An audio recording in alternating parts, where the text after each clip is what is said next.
अब कुछ ही दिन रह गए हैं, उत्तर प्रदेश का चुनाव एक बहुत क्रिटिकल फेज में आ गया है और बीजेपी का दावा है कि बीजेपी की ही सरकार बनेगी। हमारे साथ union minister, fire brand leader, जिनको मुझे लगता है 20-21 साल से जानती हूँ, उमा भारती, जिनको सब दीदी के नाम से जानते हैं। ये बताइए कितना कॉन्फिडेंट है, क्योंकि हर चुनाव में सभी नेता, सभी पार्टी कहती है हम जीतेंगी। क्या ये कॉन्फिडेंस का कोई बेसिस है?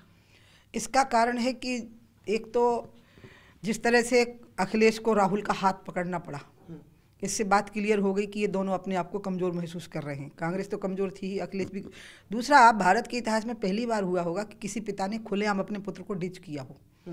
तो जो अपने पिता से ही डिच हो गया हो उसको जनता कभी स्वीकार नहीं करेगी। पर पिताजी तो कहते हैं कि मैं आ गया हूँ वापस, सब ठीक ठाक। उस सबसे कोई फर्क नहीं पड़ता। लोग समझते हैं कि अकेले में जाके रो धो करके पाँव पकड़ लिए होंगे, इसलिए ऐसा कहलवा रहे हैं।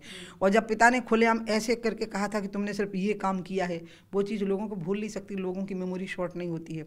तीसरा है कि जिस तरह से पत्नी बाहर आई है, क्योंकि पत्नी भले ही मेंबर ऑफ पार्लियामेंट थी, लेकिन सिर्फ मुलायम सिंह की बहू की हैसियत से। आप डिम्पल यादव की बात कर? हाँ, मैं डिम्पल की बात कर रही हूँ। वो जिस तरह से बाहर आई है, डिम्पल आई हैं, उससे मैं ये कह सकती हूँ कि अखिलेश कितना अपने आप को अकेला और कमज़ोर महसूस कर रहे हैं, क्योंकि डिम्पल ने।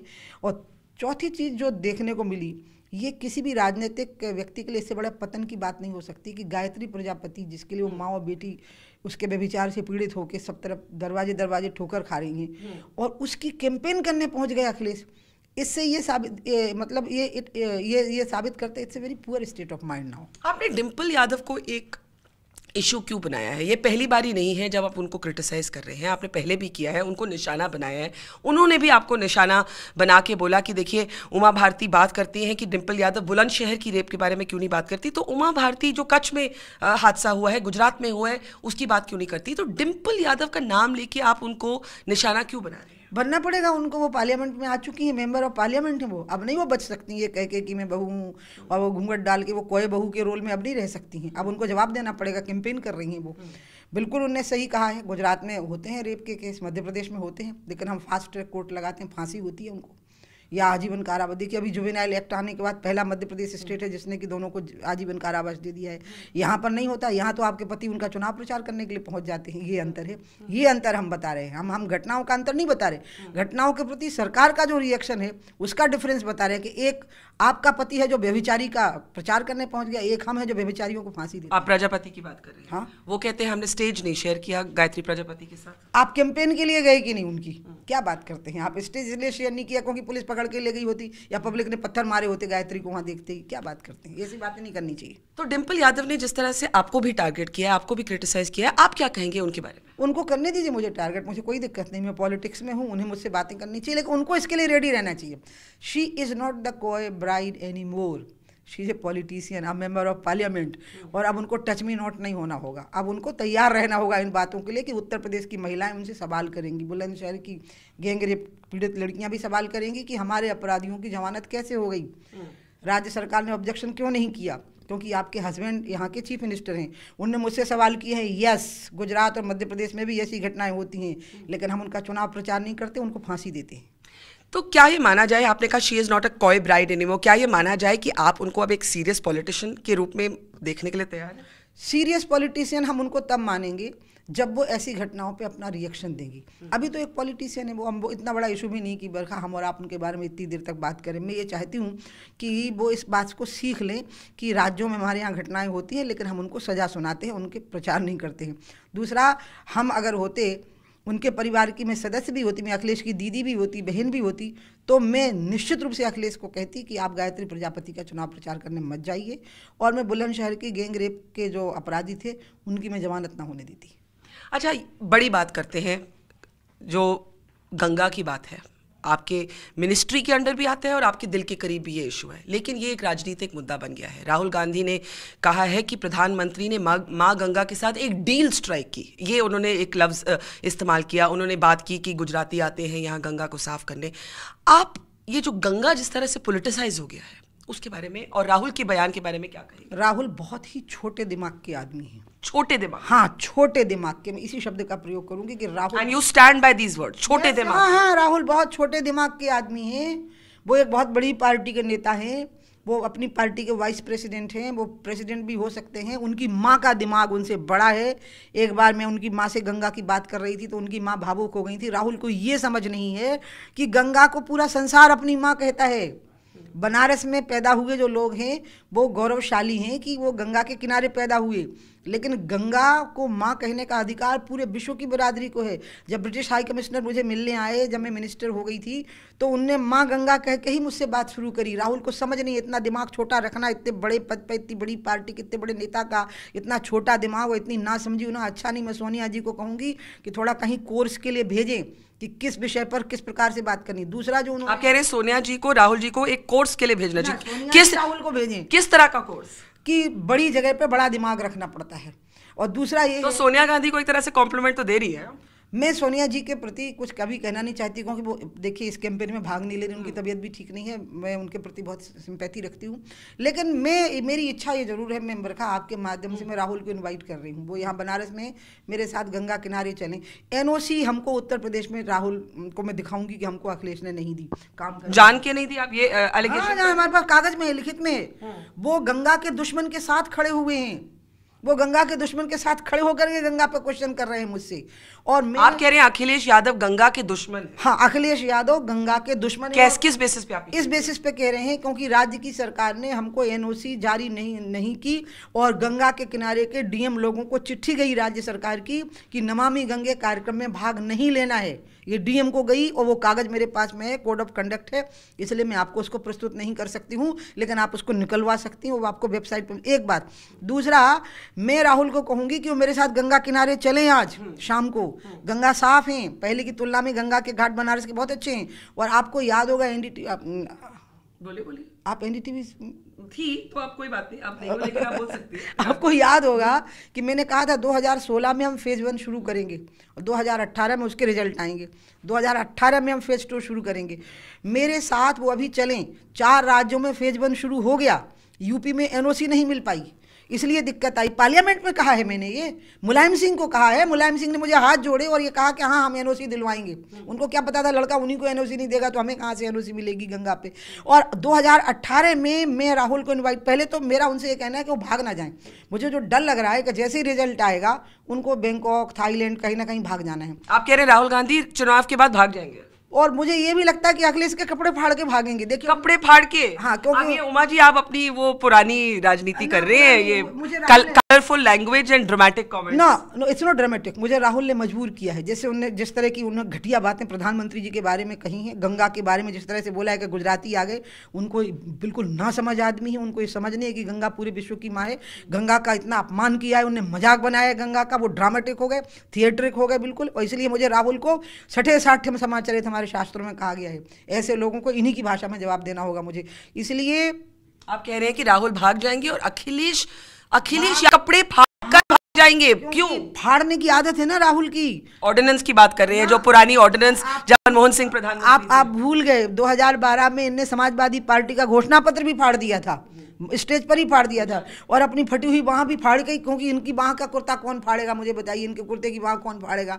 तो खुद ही फाड़ के लाए होंगे, तो खुद के भी कपड़े फाड़ लेते हैं, दूसरे के भी फाड़ देंगे। इसलिए मेरी इच्छा है कि एक तो चुनाव के बाद भागे ना और मेरे साथ गंगा किनारे चलें। 4 राज्य में काम चल रहा है, खाली उत्तर प्रदेश में नहीं चल पाया। बनारस में हमने जोर जबरदस्ती से, बनारस में, कानपुर में थोड़ा बहुत करने की कोशिश की, और यमुना पे भी, मथुरा वृंदावन में काम करने की। मैं उनको एनओसी भी दिखाऊँ।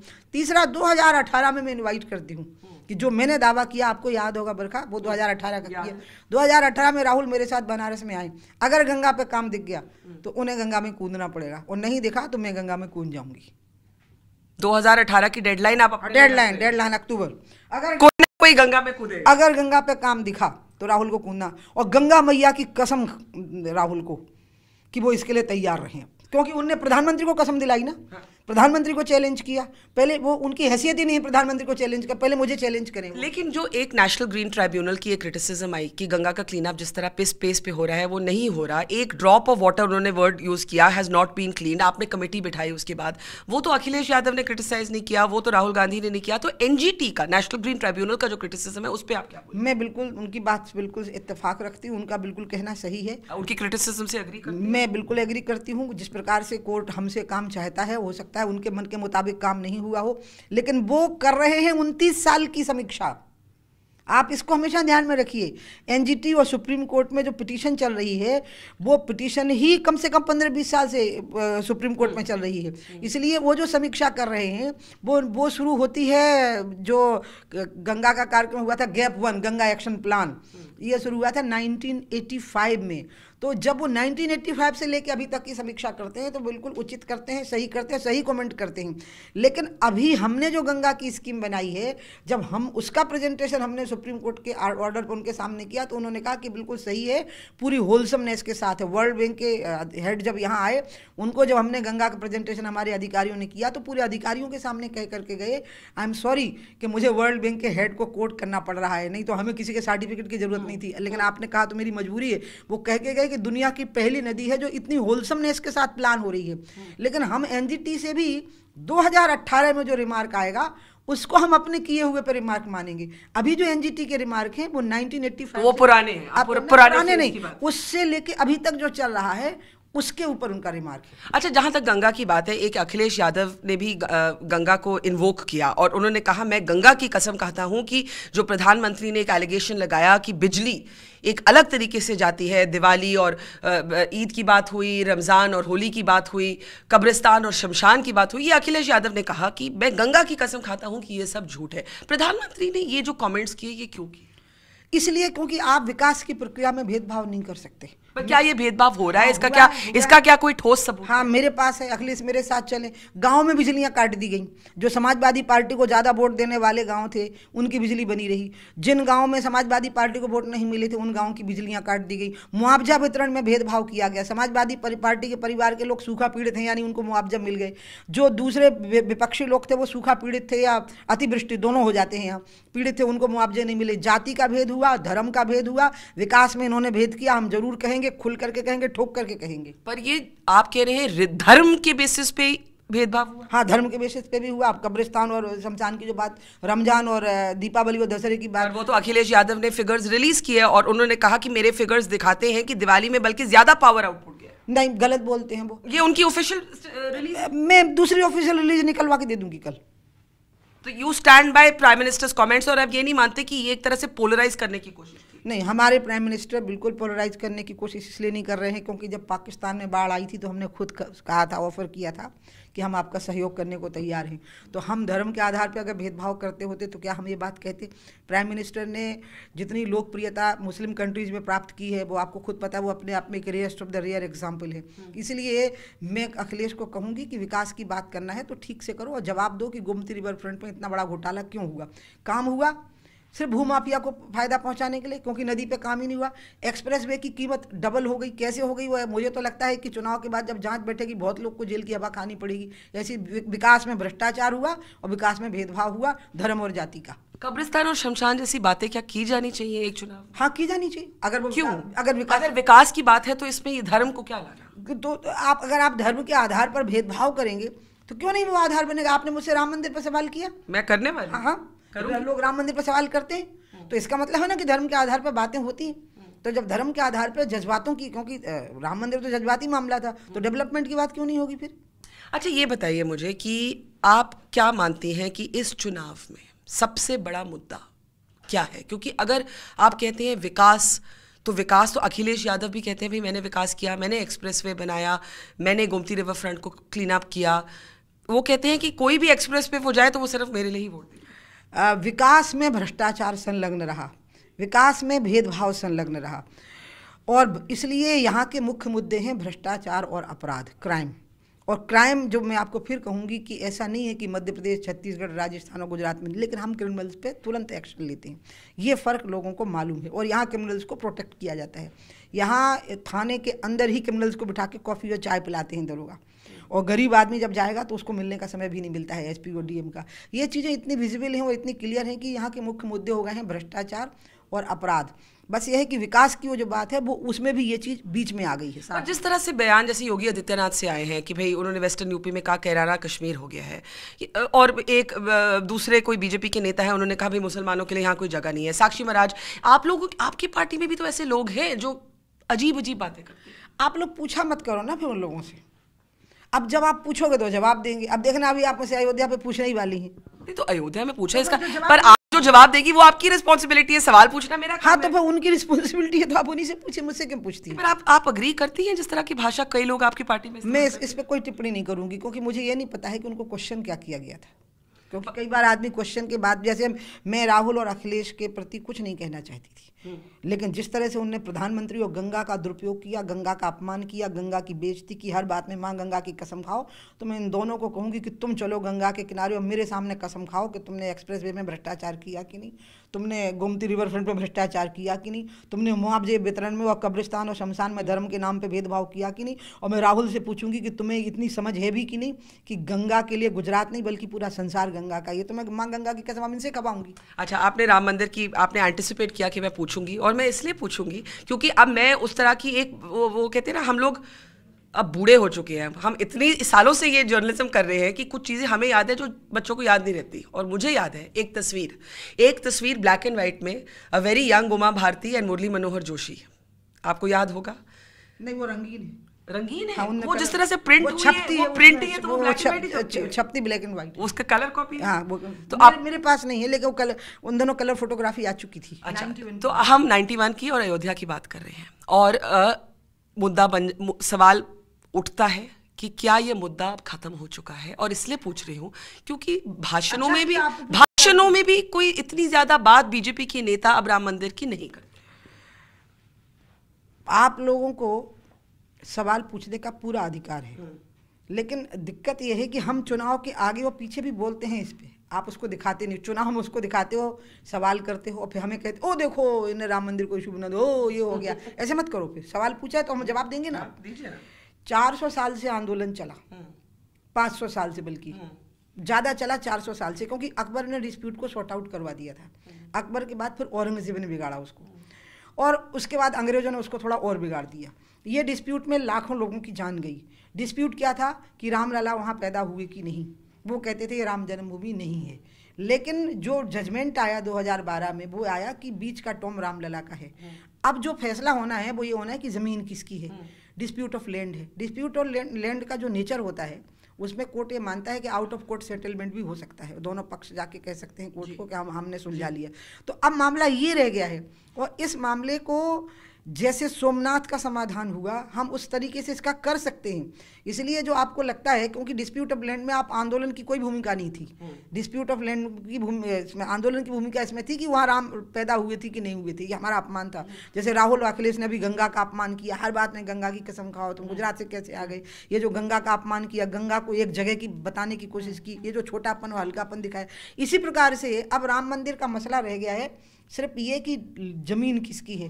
अब उसमें एक एपिसोड इतना दुखद हो गया है कि वो हासिम साहब का निधन हो गया है। अब उनकी जगह पर नए व्यक्ति शायद नियुक्त हुए हैं। मुझे लग रहा है कि अगर आउट ऑफ कोर्ट वो चाहे, अगर आपको पता हो तो बातचीत चल रही थी, इधर परमहंस जी भी नहीं रहे, रामचंद्र दास परमहंस जी, उनमें दोनों में बहुत दोस्ती थी और ये बातचीत चल रही थी कि क्यों ना इसका आउट ऑफ कोर्ट सेटलमेंट हो जाए। मुझे लगता है ये माहौल बनेगा और मैं आपके माध्यम से अपील करूंगी। पर आप कहते हैं out of court will be better than court. अगर कोर्ट का फैसला आपके खिलाफ जाता है, मुझे लगता है आप उसको क्या स्वीकार करेंगे? डिस्प्यूट ऑफ लैंड एक ऐसा मैटर नहीं, वो आउट ऑफ, देखो कोर्ट का फैसला कुछ भी होगा, अब ये तो आना ही नहीं है ना कि राम वहाँ पैदा हुए थे कि नहीं। अब तो कि मंदिर कहाँ बनना चाहिए, जमीन ना, ये नहीं आनी है। अब तो ये आनी है कि जमीन किसकी है। हाँ, अब तो मामला ये रह गया। हाँ, इसलिए इसमें हमें कहीं कोई इस बात को लेकर हम आशंकित नहीं है, चिंतित नहीं है, भयभीत नहीं है। मैं तो ये चाहती हूँ कि इस बात को हम बहुत सुंदर तरीके से कर सकते हैं। जैसे सोमनाथ का हुआ था, सोनिया जी हैं, मुलायम सिंह जी हैं, नीतीश कुमार जी हैं, हमारी पार्टी के भी लोग हैं, सब लोग मिलकर के, जैसे उस समय पे भी सभी लोगों ने मिलकर के फैसला किया था। नेहरू जी थे, राजेंद्र प्रसाद जी थे और पटेल जी थे, सबने मिलकर फैसला किया था कि सोमनाथ के एक भव्य मंदिर का निर्माण हो जाए। ये हो सकता है, ये रास्ता निकल सकता है, ये निकलेगा तो बहुत अच्छा रहेगा। आप जब when you look back at that phase of your life, आपको कोई रिग्रेट्स लगती हैं? क्योंकि अडवाणी जी ने भी एक वाक्य बोला था कि this is the saddest day of my life, जब डेमोलिशन हुई, क्योंकि उन्होंने कहा था ये हमारा इरादा नहीं था। तो व्हेन यू लुक बैक, आपको कोई रिग्रेट्स लगती हैं? अडवाणी जी वास्तव में उस दिन बहुत अपसेट थे, क्योंकि हम तो वहाँ पर इसके लिए गए थे कि कार सेवा शुरू करेंगे और गिरफ्तारियाँ देंगे, और कल्याण सिंह जी का हमें अनुमान था कि रात आते आते सरकार डिसमिस हो जाएगी, तो कल्याण सिंह जी भी गिरफ्तारी के लिए आ रहे थे। तो ये सच्चाई है अडवाणी जी की। लेकिन राम जन्मभूमि अब पूरे आंदोलन का एक हिस्सा है, उस जगह का गिर जाना। उस जगह के गिर जाने के पीछे के इतने कारण हैं कि मैं आपको इतने जल्दी जवाब नहीं दे पाऊँगी। एक बात मैं बोलूँगी कि मुझे राम मंदिर आंदोलन में भागीदारी करने का भीषण गर्व है, और मैं अपने आप को परम भाग्यशाली लोगों में से मानती हूँ कि मैंने राम मंदिर आंदोलन में भागीदारी की, और अगर मैं वहाँ गोली खा के मर गई होती तो मेरे पूर्वज भी धन्य हो गए होते। अच्छा, वापस राजनीति पे आते हैं। आपने राहुल और अखिलेश की तो बहुत बात की, मायावती की नहीं की। लोग ये भी कहते हैं कि अगर बीजेपी के नंबर कम पड़ गए तो मायावती के साथ हाथ जोड़ के दोबारा सरकार बन सकती है, क्योंकि ये पहले भी हो चुका है। मायावती की बात इसलिए नहीं की क्योंकि आपने पूछी नहीं, आप पूछती तो मैं कह देती। आप बताइए। मैं जो स्थितियां देख रही हूँ इसमें मुझे आपको 1-1.5 मिनट देना पड़ेगा। ओके। 31 दिसंबर को जब 31 दिसंबर 2016 को जब 202 MLA अखिलेश के घर पहुंच गए, he was very tough number 2 for us. हम नंबर 1 थे जी, लेकिन he was very tough number 2। उनने जो 2 भूलें की, 2 जनवरी को पिता को पार्टी से बाहर निकाला, राष्ट्रीय अध्यक्ष के पद से हटाया, और उसके बाद राहुल से हाथ मिलाया। इसके बाद उनका पतन और गिरावट शुरू हो गई। फिर गायत्री प्रजापति के साथ तो पतन का निकृष्टतम स्वरूप आ गया। ठीक है।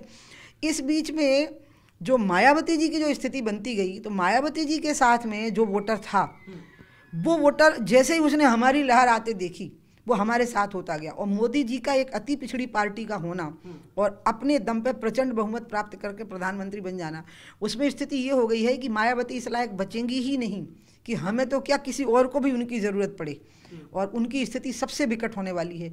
और इसमें सबसे खराब उनकी। हाँ, और जो राहुल को 105 सीटें अखिलेश ने दी, इसमें 80 अकेली हम निकालेंगे, क्योंकि इस राज्य में राहुल पिट चुके हैं, कांग्रेस पिट चुकी है। कांग्रेस बिहार में, बंगाल में, उत्तर प्रदेश में, छत्तीसगढ़, मध्य प्रदेश, राजस्थान, कांग्रेस भारत के परिदृश्य से मिटती जा रही है। नवाब वाजिद अली शाह के पड़पोते हैं हम, ऐसा लखनऊ के तांगे वाले कहते हैं। यही हालत राहुल वगैरह की हो गई। इनको याद नहीं है कि ये लोग खत्म हो गए, ये नवाब वाजिद अली शाह के पड़पोते हैं। अब आपने कहा कि कपिल शर्मा की कॉमेडी शो पे जाना पड़ेगा, इसलिए क्योंकि जो दिल वाले दुल्हनियाँ ले जाएंगे तो गब्बर हो गया, ऐसी बातें करेंगे कोई प्रधानमंत्री के बारे में? अब इस देश का प्रधानमंत्री है, उसके बारे में ऐसी बातें करनी चाहिए? इनके दिल को तकलीफ हो रही है कि एक आदमी अपनी दम पे प्रधानमंत्री बन गया, एक पिछड़ी जाति में गरीब जो राजवंश में नहीं पैदा हुआ वो प्रधानमंत्री बन गया। जब प्रधानमंत्री के बारे में ऐसी बातें करने वाला व्यक्ति राजनीति में तो मस्खरा ही माना जाएगा, और उसकी एक ही जगह हो सकती है कपिल शर्मा शो में। ये बताइए कि अमित शाह जो अध्यक्ष है बीजेपी की, उन्होंने भी तो एक वर्ड यूज़ किया, कसब। मतलब उन्होंने एक शॉर्ट फॉर्म बनाया जब वो ये इन पार्टियों की बात कर रहे थे, लेकिन बहुत से लोगों ने कहा कि भाई कसब का नाम क्यों लिया, वो तो 26/11 के टेररिस्ट थे। क्या आप पॉलिटिकल ऑपोजिशन को टेररिस्ट के साथ कंपेयर कर रहे हैं? कई बार तो उनसे भी बुरे होते हैं सच्ची में। आप ये you are standing by this with, क्योंकि कसाब ने जो लोग मारे थे उनकी एक संख्या थी, सीमित थी, और वो पाकिस्तान से मोटिवेटेड था। यहाँ तो बहुत सारे लोग हैं जो ऐसी स्थितियों का निर्माण करते हैं। खुद अखिलेश ऐसी स्थितियों का निर्माण करते हैं, खुद मुलायम सिंह ने ऐसी स्थितियों का निर्माण किया है। लेकिन मैं ये कहूँगी कि उनको हमारे शब्द से कोई आपत्ति है तो आप हमारे लिए हमें कुछ बोल दीजिए, हमें क्या दिक्कत है, उसमें हमें कोई प्रॉब्लम थोड़ी है। चुनाव के टाइम बीजेपी ने ट्रिपल तलाक का मुद्दा उठाया है।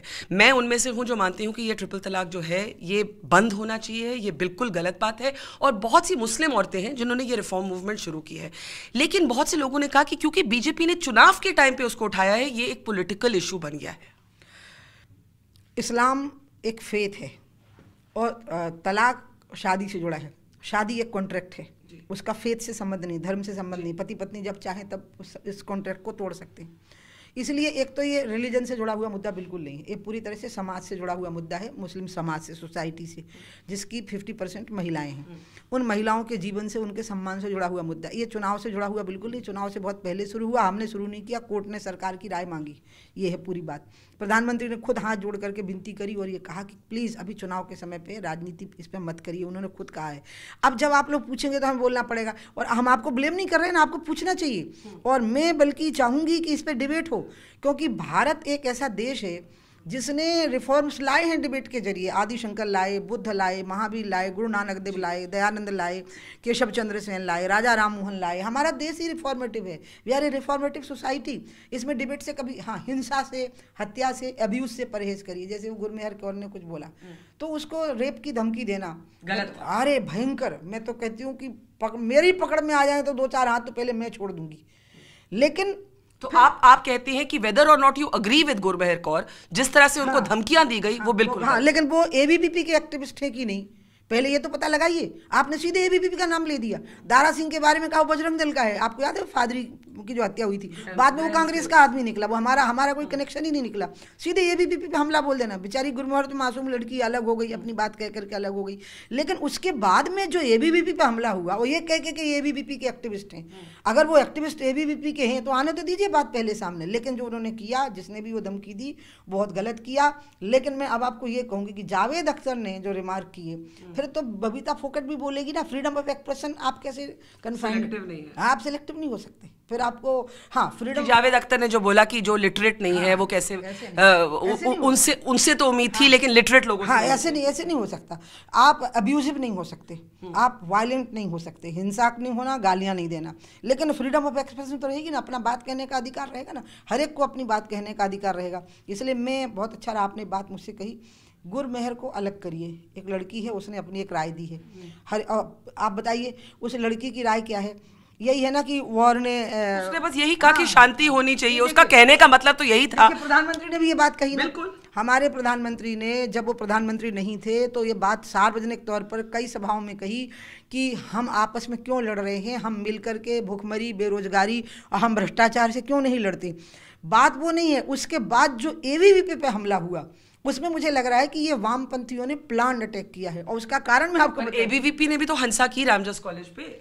जब आप किसी का अपमान करोगे, किसी को खुलेआम गालियां दोगे, तो हम हैं करके थोड़ी खड़े। लोगों ने मुझे महात्मा गांधी का नाम दिया, मुझे सवाल किया एक टीवी चैनल ने, गांधी जी ने कहा एक गाल पे थप्पड़ मारो तो दूसरा गाल कर दो। अरे बाबा, गांधी जी ने ही कहा द्वितीय विश्व युद्ध में भारतीय सेनाओं को शामिल होना चाहिए। उन्हीं ने कहा, ही पास दिस रेजोल्यूशन, कि सेनाओं को द्वितीय विश्व युद्ध में भाग लेना चाहिए। इसलिए मेरा ये कहना है कि फ्रीडम ऑफ एक्सप्रेशन का राइट आपको सबको देना पड़ेगा। पर आपकी सरकार में मिनिस्टर्स हैं लाइक किरण रिजिजू, जिन्होंने बहुत ही पर्सनल तरीके से गुरमेहर को क्रिटिसाइज किया, ऑलमोस्ट ट्रोल किया। नहीं, मैंने देखा उनको लेके, मुझे नहीं लगा कि कोई पर्सनल अटैक किया है उन्होंने उनके ट्विटर पे भी मैंने देखा। नहीं, मुझे कोई पर्सनल अटैक नहीं लगा। उन फ्रीडम ऑफ किसी का पेट्रियोटिज्म क्वेश्चन करना, एक 20 साल की बच्ची नहीं, उनके ट्विटर को भी मैंने देखा, उसमें भी उन्होंने पेट्रियोटिज्म को क्वेश्चन नहीं किया है। उन्होंने कहा who is polluting her mind. हाँ, तो ये पेट्रियोटिज्म पे क्वेश्चन कहाँ से हो गया? यही कहा है कि भाई इसका व्यू है तो वो पोल्यूटेड है। आप लोग ना हम लोग को बारे में टची से हो गए हो। हो गए ना, उल्टी बात है। इनको फ्रीडम ऑफ एक्सप्रेशन नहीं हो सकती। आपने ये तय किया है कि हमको सिर्फ सबको होनी चाहिए, इक्वल होना चाहिए। लेकिन ट्रिपल तलाक के मुद्दे पे वापस आते हुए आखिर में मैं पूछना चाहूंगी कि क्या यूनिफॉर्म सिविल कोड वापस एक मेन स्ट्रीम इशू बन गया है सरकार के लिए? देखिए, एक बात आप पक्का मानिए, विभिन्न समुदायों और विभिन्न पूजा विधियाँ, ये तो किसी भी देश की शान होती है, लेकिन कानून तो एक होना चाहिए। मैं इस पर बहुत स्ट्रांगली मानती हूँ। जब भी अपॉर्चुनिटी आवे, इस पर एक डिबेट भी होनी चाहिए, और जब मौका आवे तो यूनिफॉर्म सिविल कोड की ओर इस देश को बढ़ना चाहिए। लास्ट क्वेश्चन उमा जी, आपने इतनी प्रोमिनेंटली कैंपेन किया है, आप फायर ब्रांड लीडर हैं, आप ग्रास रूट से जुड़ी हैं। हमें मालूम नहीं अगर बीजेपी जीत जाए तो बीजेपी का कौन लीडर मुख्यमंत्री बन सकता है? क्या उमा भारती, जो कि आप एक मध्य प्रदेश की मुख्यमंत्री रह चुकी हैं, क्या उमा भारती भी एक चीफ मिनिस्टरियल कंटेंडर है? मैंने आज तक एक बात नहीं कही जो मैं आपकी चैनल के माध्यम से कहूँगी। नरेंद्र मोदी को ये नहीं पता है कि उनने मुझे ज़िंदगी में कितना बड़ा वरदान दे दिया है। वो दे दी है गंगा।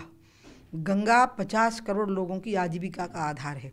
हमने गंगा को अभी तक धर्म की दृष्टि से देखा है, आपने अभी गंगा को इकोनॉमी की दृष्टि से तो देखा ही नहीं है। वो 5 राज्यों की इकोनॉमी का बेस है, और उस गंगा का प्रवाह अविरल कर देना, उस गंगा को निर्मल कर देना। और आपको ये पता होना चाहिए, गंगा के किनारे इतने मेले लगते हैं और एक साल में 20 करोड़ लोग उसमें स्नान करते हैं, जो हमने पूरा एवरेज निकाला है। ऐसी स्थिति में वहाँ पे इतने लोग, छोटे गरीब अमीर, सबको इतने रोजगार मिलते हैं। उस गंगा को बचा के ले जाना, उसको निर्मल और अविरल कर देना, मैं इस चैनल के माध्यम से पहली बार बोल रही हूँ बात कि उन्होंने मुझ पर इतना बड़ा एहसान किया। मैं कई बार सोचती हूँ कि इसके लिए तो 10,000 जिंदगानियाँ भी कम पड़ेंगी, जो इतना बड़ा काम मुझे मिला है। मैंने कितने बड़े पुण्य किए कि ये काम मुझे मिल गया। इसके अलावा मुझे कुछ नहीं सूझता, इसके सामने मुझे कोई चीज़ बड़ी नहीं लगती। उमा भारती, बहुत बहुत धन्यवाद, बहुत खुशी हुई आपसे बात करके। Thank you.